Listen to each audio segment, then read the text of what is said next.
Ini menjadikan Malaysia pusat gravitasi industri semikonduktor di Asia Tenggara. Langkah mereka ini sudah berkali-kali lipat lebih maju daripada Indonesia sekarang. Kita ingat dong, dulu Indonesia pernah kalah bersaing ketika investor semikonduktor lebih milih Malaysia karena regulasi kita lebih ruwet dan ekosistemnya kurang memadai. Jangan sampai sejarah itu keulang lagi. Atau sudah keulang ya.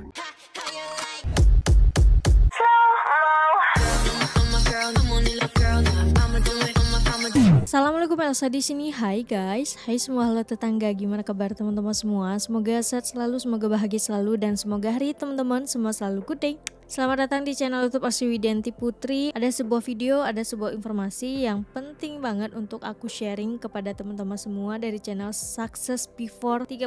Hari ini kita akan mempelajari soal teknologi yang dimana sekarang banyak banget negara yang sedang gencar-gencar untuk menciptakan sebuah teknologi. Tapi sebelum dimulai video reactionnya, seperti biasa aku ngajakin teman-teman semua dulu untuk subscribe channel ini dan aktifkan lonceng notifikasinya supaya tidak ketinggalan updatean terbaru dari channel ini. Dan bagi teman-teman yang mau request bisa banget DM di Instagram aku di @asriwidiantiputri. Yaudah, tanpa berlama-lama, tanpa membuang masa, jomlah kita mulai video reactionnya. Are you ready? Let's go. Dulu di era reformasi Indonesia menjadi kakak semua negara ASEAN.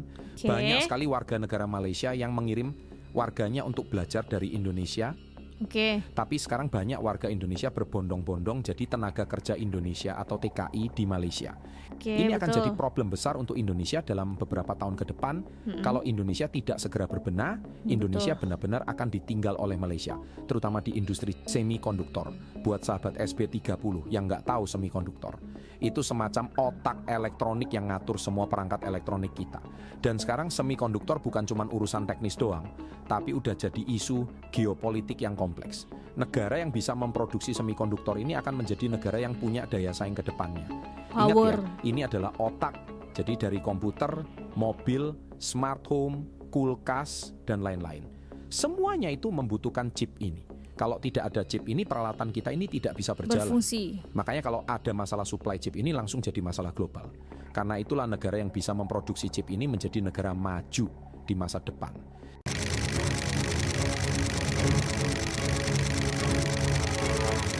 Sahabat entrepreneur, salam hebat luar biasa. Selamat datang kembali ke acara Sisi Yang Lain, acara yang sudah Anda tunggu-tunggu. Kali ini saya akan membahas tentang sisi yang lain dari ekonomi, dan kita akan memberikan edukasi ekonomi.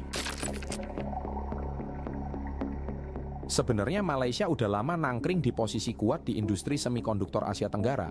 Infrastruktur mereka maju, pemerintahnya gencar kasih insentif, dan perusahaan raksasa seperti Intel, Infineon, juga Texas Instruments udah pada pede berinvestasi di sana. Tapi Indonesia sepertinya lagi serius banget buat membalik keadaan. Ada rencana bangun fasilitas semikonduktor 12 miliar dolar Amerika di Pulau Rempang. Ditambah lagi kabar Apple bakal kucurin dana 1 miliar dolar Amerika.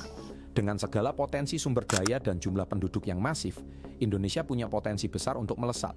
Jadilah persaingan ini nggak sekadar rebutan investor, tapi juga perlombaan siapa yang bakal jadi game changer di Asia Tenggara. Kita mulai dari Malaysia. Kenapa mereka bisa menjadi sangat kuat di sektor semikonduktor?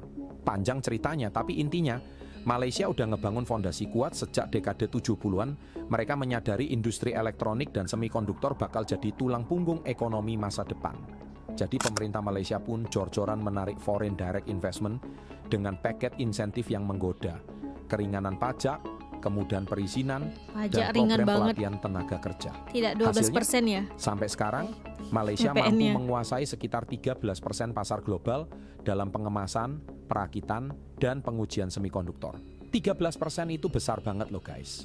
Nama-nama besar semacam Intel, Infineon, Texas Instruments, NXP, dan lain-lain. Bahkan SanDisk ini memori card aku made in Malaysia dan Kulim. Lebih jauh, di era Perdana Menteri Anwar Ibrahim, pemerintahnya makin memperkuat strategi ini. Ada dana 25 miliar ringgit buat menopang industri semikonduktor, meliputi program pelatihan 60.000 insinyur baru, insentif fiskal, dan rencana ekspansi supply chain di Malaysia. Rumor terbarunya Malaysia juga mau kembangin pusat teknologi ASEAN di Johor bareng dengan Singapura. Betul. Memang, Malaysia belum sekuat Taiwan atau Korea Selatan dalam hal desain high-end chip, tapi mereka solid di manufacturing. Artinya, proses hulu dan hilir di bidang elektronika dan semikonduktor udah cukup terorganisir dengan baik. Ini menjadikan Malaysia pusat gravitasi industri semikonduktor di Asia Tenggara. Langkah mereka ini sudah berkali-kali lipat lebih maju daripada Indonesia sekarang. Ya, kayaknya agak sulit sih kalau kita ngejar ya, karena sekarang mari pindah lapangan permasalahan sekarang.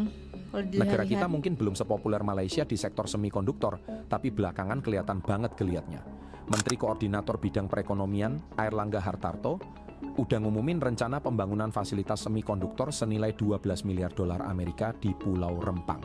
Proyek ini diklaim bakal terintegrasi, artinya Indonesia ingin merangkul semua tahap dalam rantai semikonduktor dari riset, desain, sampai produksi.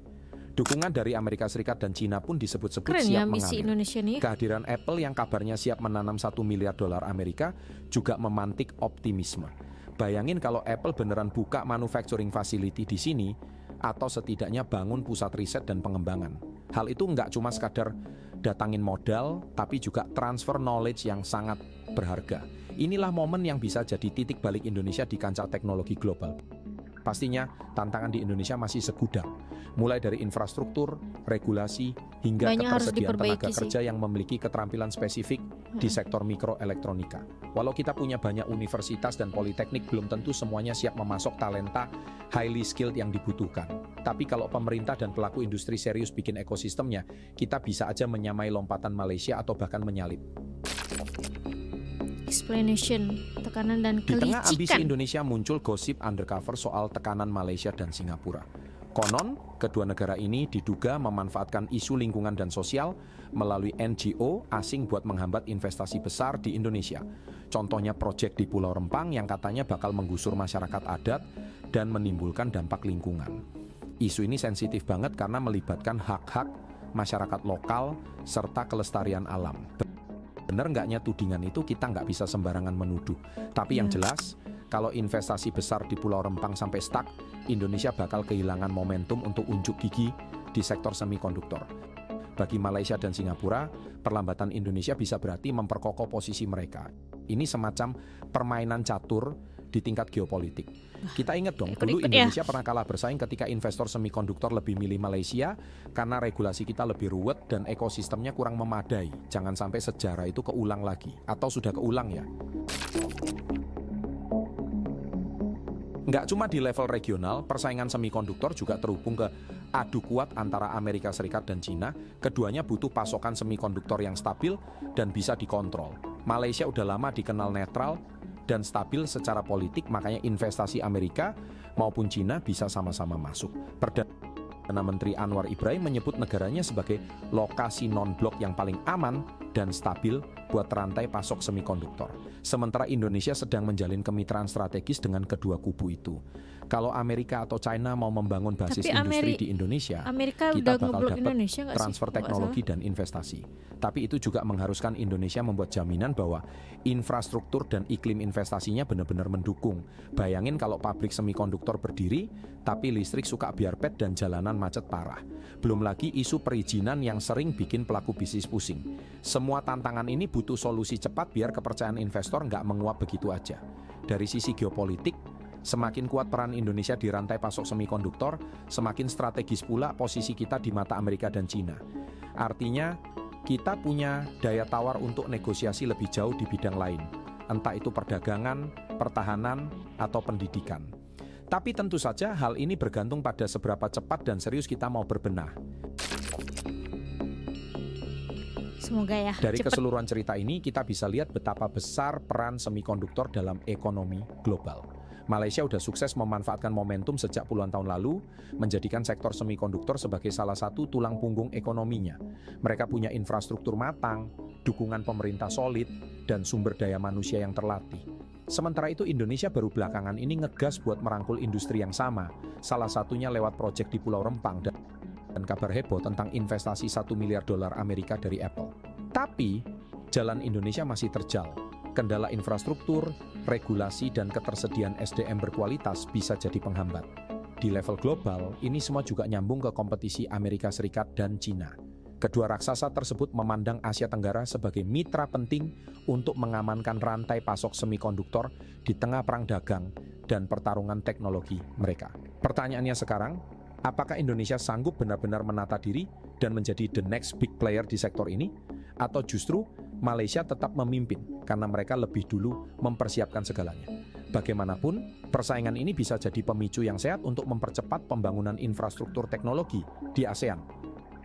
Pada akhirnya, kita sebagai bagian dari masyarakat juga harus sadar bahwa perkembangan semikonduktor bukan semata-mata urusan pemerintah dan investor aja. Mulai dari mahasiswa teknik yang berpotensi jadi insinyur semikonduktor masa depan, hingga pelaku usaha lokal yang mungkin bisa terserap dalam rantai pasok industri ini, semua bisa ambil bagian. Jadi, sambil kita menantikan hasilnya, jangan heran kalau cerita semikonduktor di Asia Tenggara bakal terus muncul di headline media internasional. Betul. Di satu sisi Malaysia udah mentereng dengan segala keunggulannya. Di sisi lain Indonesia yang punya tenaga kuda berupa populasi besar yang menarik minat investor global.